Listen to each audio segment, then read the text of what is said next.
Hello, welcome back.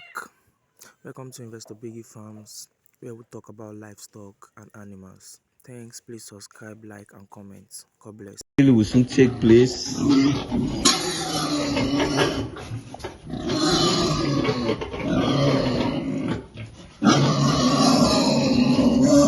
No breathing space for the ladies.